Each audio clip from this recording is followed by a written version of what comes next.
मनोहर हिंदी कहानियां पर आप सभी का हार्दिक स्वागत है। आज की कहानी। यह क्या राजीव, तुम अभी तक कंप्यूटर में ही उलझे हुए हो? रिया घर में घुसते ही तीखे स्वर में बोली थी। कंप्यूटर में उलझा नहीं हूँ, काम कर रहा हूँ, राजीव ने उतने ही तीखे स्वर में उत्तर दिया था। ऐसा क्या कर रहे हो सुबह से? हर बात तुम्हें बतानी आवश्यक नहीं है और कृपया मेरे काम में विघ्न मत डालो, राजीव ने झिड़क दिया तो रिया चुप न रह सकी। बताने को है भी क्या तुम्हारे पास? दिन भर बैठकर कंप्यूटर पर गेम खेलते रहते हो, काम धंधा तो कुछ है नहीं। मुझे तो लगता है कि तुम काम करना ही नहीं चाहते। प्रयत्न करने पर तो टेढ़े कार्य भी बन जाते हैं, पर काम ढूंढने के लिए हाथ पैर चलाने पड़ते हैं, लोगों से मिलना जुलना पड़ता है।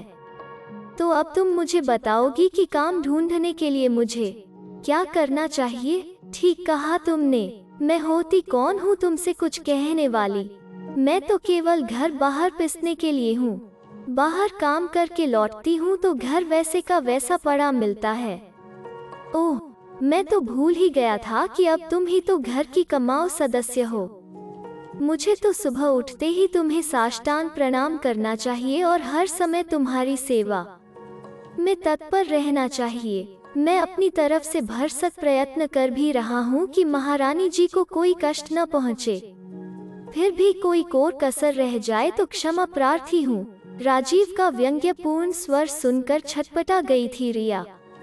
क्यों इस प्रकार शब्द बाणों के प्रयोग से मुझे छलनी करते हो राजीव? तब तो यह तनाव मेरी सहन शक्ति को चुनौती देने लगा है। रिया रो पड़ी थी। यह क्यों नहीं कहती कि बेकार बैठे निखट्टू पति को तुम सह नहीं पा रही हो, दिन पर दिन कड़वी होती जा रही हो। क्रोधित स्वर में बोल राजीव घर से बाहर निकल गया था। रिया अकेली बेसूरती रह गई थी। माता पिता को आपस में तू मैं करते देख दोनों बच्चे किशोर और कोयल अपनी किताबें खोलकर बैठ गए थे और कंखियों से एक दूसरे को देखकर इशारों से बात कर रहे थे। शीघ्र ही इशारों का स्थान फुसफुसाहटों ने ले लिया था। मम्मी बहुत गंदी हैं, घर में घुसते ही पापा पर बरस पड़ी। पापा कितना भी काम करें, मम्मी उन्हें चैन से रहने ही नहीं देती, कोयल ने अपना मत व्यक्त किया था। मम्मी नहीं, पापा ही गंदे हैं, घर में काम करने से कुछ नहीं होता, बाहर जाकर काम करने से पैसा मिलता है और उसी से घर चलता है। मम्मी बाहर काम न करें तो हम सब भूखे मर जाएं। किशोर ने प्रतिवाद किया तो कोयल उस पर झपट पड़ी थी और 2-4 थप्पड़ जमा दिए थे। फिर तो ऐसा महाभारत मचा कि दोनों के रोने बिलखने पर ही समाप्त हुआ था। कोहराम सुनकर रिया दौड़ी आई थी। वो पहले से ही भरी बैठी थी। उसने दोनों बच्चों की धुनाई कर दी और उनका क्रंदन धीरे धीरे सिसकियों में बदल गया था। रिया बच्चों को मार पीट कर देर तक शून्य में ताकती रही थी, जबकि चारों ओर फैला अस्त व्यस्त सा उसका घर उसे मुंह चिढ़ा रहा था। मेरे हंसते खेलते घर को न जाने किसकी नजर लग गई, उसने सोचा और फफक उठी। कभी वो स्वयं को संसार की सबसे भाग्यशाली स्त्री समझती थी। आर्थिक मंदी के कारण 6 माह पूर्व राजीव की नौकरी क्या गई, घर की सुख शांति को ग्रहण ही लग गया था। वहीं से प्रारंभ हुआ था उनकी मुसीबतों का सिलसिला। 80,000 प्रति माह कमाने वाले व्यक्ति के बेरोजगार हो जाने का क्या मतलब होता है, यह राजीव को कुछ ही दिनों में पता चल गया था। जो नौकरी रिया ने शौकिया प्रारंभ की थी, इस आड़े वक्त में वही जीवन संबल बन गई थी। न चाहते हुए भी उसे अनेक कठोर फैसले लेने पड़े थे। उच्च वर्गीय पॉश इलाके के 3 शयन कक्ष वाले फ्लैट को छोड़कर वे साधारण सी कॉलोनी के 2 कमरे वाले फ्लैट में चले आए थे। पहले खाना बनाने, कपड़े धोने तथा घर व फर्नीचर की सफाई, बर्तन धोने वाली अलग अलग नौकरानियां थीं, पर अब एक से ही काम चलाना पड़ रहा था। नई कॉलोनी में 2 कारों को खड़े करने की जगह भी नहीं थी। ऊपर से पैसे की आवश्यकता थी, अतः एक कार बेचनी पड़ी थी। सबसे कठिन निर्णय था किशोर और कोयल को महंगे अंतर्राष्ट्रीय स्कूल से निकालकर साधारण स्कूल में डालने का। रिया राजीव ने बच्चों को यही समझाया था कि पढ़ाई का स्तर ठीक न होने के कारण ही उन्हें दूसरे स्कूल में डाल रहे हैं, पर जब एक दिन किशोर ने कहा कि वो माता पिता की परेशानी समझता है और अच्छी तरह जानता है कि वे उसे महंगे स्कूल में नहीं पढ़ा पाएंगे, तो राजीव सन्न रह गया था। रिया के मुंह से चाहकर भी कोई बोल नहीं फूटा था। इस तरह की परिस्थिति में संघर्ष करने वाला केवल उनका ही परिवार नहीं था, राजीव के कुछ अन्य मित्र भी वैसी ही कठिनाइयों से जूझ रहे थे। वे सभी मिलते जुलते एक दूसरे की कठिनाइयों को कम करने का प्रयत्न करते। इस तरह हंसते बोलते बेरोजगारी का दंश कम करने का प्रयत्न करते थे। अपनी ओर से रिया स्थिति को संभालने का जितना ही प्रयत्न करती, उतनी ही निराशा के गर्त में गिरती जाती थी। पूरे परिवार को अजीब सी परेशानी ने घेर लिया था। बच्चे भी अब बच्चों जैसा व्यवहार कहाँ करते थे। पहले वाली नित नई मांगों का सिलसिला तो कब का समाप्त हो गया था। जब से उन्हें महंगे अंतर्राष्ट्रीय स्कूल से निकालकर दूसरे मध्यवर्गीय स्कूल में डाला गया था, वे न मित्रों की बात करते थे और न ही स्कूल की छोटी मोटी घटनाओं का जिक्र ही करते थे। रिया को स्वयं पर ही ग्लानि हो आई थी। बिना मतलब बच्चों को ढूंढने की क्या आवश्यकता थी। न जाने उनके कोमल मन पर क्या बीत रही होगी। भाई बहनों में तो ऐसे झगड़े होते ही रहते हैं। कम से कम उसे तो अपने होश नहीं खोने चाहिए थे, पर नहीं, वो तो अपनी झल्लाहट बच्चों पर ही उतारना चाहती थी। रिया किसी प्रकार उठकर बच्चों के कमरे में पहुंची थी। किशोर और कोयल अब भी मुंह फुलाए बैठे थे। रिया ने दोनों को मनाया, पुचकारा, मम्मी को माफ नहीं करोगे तुम दोनों? बच्चों का रुख देखकर रिया ने झटपट क्षमा भी मांग ली थी। पर यह क्या, डांट खाकर भी सदा चहकती रहने वाली कोयल फफक पड़ी थी। अब हमारा क्या होगा मम्मी? वो रोते हुए अस्पष्ट स्वर में बोली थी। क्या होगा का क्या मतलब है? और ऐसी बात तुम्हारे दिमाग में आई कैसे? पापा की नौकरी चली गई मम्मी, तब आप उन्हें छोड़ दोगी न? कोयल ने भोले स्वर में पूछा था। क्या? किसने कहा यह सब? न जाने क्या ऊल जलूल बातें सोचते रहते हो तुम दोनों। रिया ने किशोर और कोयल को झिड़क दिया था, पर दूसरे ही क्षण दोनों बच्चों को अपनी बाहों में समेटकर चूम लिया था। हम सब का परिवार है यह, ऐसी बातों से कोई किसी से अलग नहीं होता। हम सब का बंधन अटूट है। पापा की नौकरी चली गई तो क्या हुआ, दूसरी मिल जाएगी। तब तक मेरी नौकरी में मजे से काम चल ही रहा है। कहाँ काम चल रहा है मम्मी? मेरे सभी मित्र यही कहते हैं कि अब हम गरीब हो गए हैं। तभी तो प्रगति इंटरनेशनल को छोड़कर हमें मॉडर्न स्कूल में दाखिला लेना पड़ा। टाइगर हाइट्स छोड़कर हमें जनता अपार्टमेंट के छोटे से फ्लैट में रहना पड़ रहा है। किशोर उदास स्वर में बोला तो रिया सन्न रह गई थी।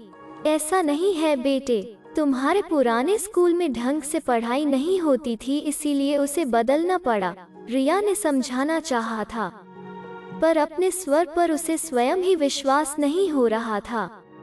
बच्चे छोटे अवश्य हैं, पर उन्हें बातों में उलझाना बच्चों का खेल नहीं था।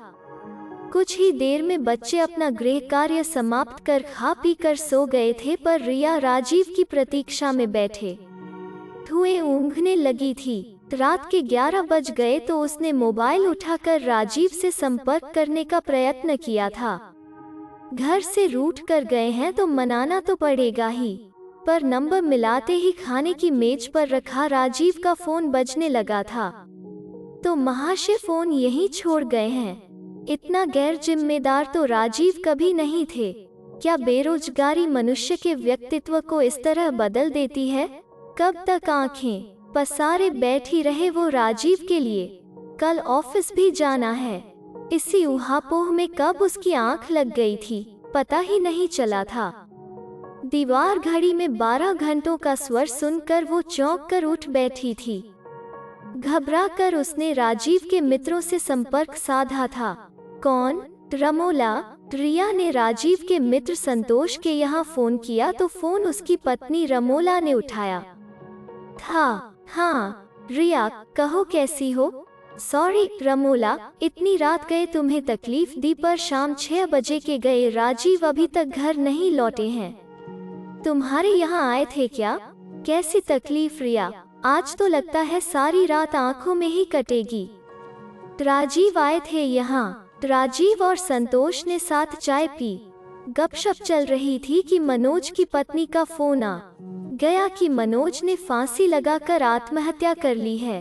दोनों साथ ही मनोज के यहाँ गए हैं, पर उन्हें तुम्हें फोन तो करना चाहिए था। राजीव अपना मोबाइल घर ही भूल गए हैं, पर मनोज जैसा व्यक्ति ऐसा कदम भी उठा सकता है, मैं तो सोच भी नहीं सकती थी। हुआ क्या था पता नहीं। संतोष का फोन आया था कि मनोज और उसकी पत्नी में सब्जी लाने को लेकर तीखी झड़प हुई थी। उसके बाद वो तो पास के ही स्टोर में सब्जी लेने चली गई और मनोज ने यह कांड कर डाला, रमोला ने बताया था। हाय राम, इतनी सी बात पर जान दे दी। बात इतनी सी कहाँ है रिया? ये लोग तो आकाश से सीधे जमीन पर गिरे हैं। छोटी सी बात भी इन्हें तीर की तरह लगती है, पर इन्होंने एक दूसरे को सहारा देने के लिए संगठन बनाया हुआ है। कैसा संगठन और कैसा सहारा? जब अपनी ही समस्या नहीं सुलझती तो दूसरों की क्या सुलझाएंगे? रमोला लगभग रो ही पड़ी थी। संतोष भैया फिर भी तकदीर वाले हैं कि शीघ्र ही दूसरी नौकरी मिल गई। रिया के शब्द रमोला को तीर की तरह चुभे थे। तुमसे क्या छिपाना रिया, संतोष के चाचा जी की फैक्ट्री है। पहले से 1/3 वेतन पर दिन रात जुटे रहते हैं। ऐसा समय भी देखना पड़ेगा, कभी सोचा न था। रिया ने फोन रख दिया था। रिया की चिंता की सीमा न थी।